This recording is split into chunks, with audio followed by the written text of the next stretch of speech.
Vibe யாருக்கு match ஆகுது அப்படின்றது தெரிஞ்சிச்சு. உங்ககிட்ட சொன்னாங்களா இந்த பாட்டுக்கு அவருக்கு தான் எழுதுறீங்க அப்படின்னு? எனக்கு தெரியும். ஏன்னா ஒரு தீவிரமான ஃபேன் நீங்க, அவருக்கு தான் எழுத போறீங்க அப்படின்னும் போது எப்படி இருந்தது?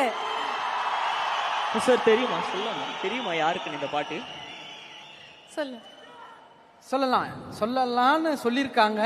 இல்லை யாருக்குன்னு சொல்ல, பட் பயங்கரமாக இருக்கும் ஸ்க்ரீனில். ஸோ அப்படி யோசிச்சு தான் சார் எனக்கு மணிரத்னம் சார் எக்ஸ்பிளைன் பண்ணும்போது இந்த மாதிரி தான் இருக்கும்போது ரொம்ப பெருசாக எக்ஸ்பிளைன் பண்ணல, சின்னதாக இந்த மாதிரி தான் இருக்கும்போது இதை வச்சு எழுதுங்க உங்களோட ஜோன்லன்னு சொன்னார். ஸோ ஃபுல் ஃப்ரீடம் கொடுத்தாங்க. பாட்டை ரொம்ப சீக்கிரமாகவே முடிச்சாச்சு.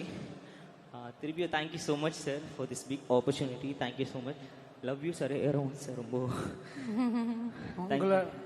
சார் வித் பெர்மிஷன் அங்கே சொன்னதுனால ஸோ இந்த வைப் இந்த பாட்டிங் கேட்கும்போது பாடல் எஸ்டிஆர் அவர்களுக்கு தான் அப்படின்னு சொல்லியிருந்தாங்க.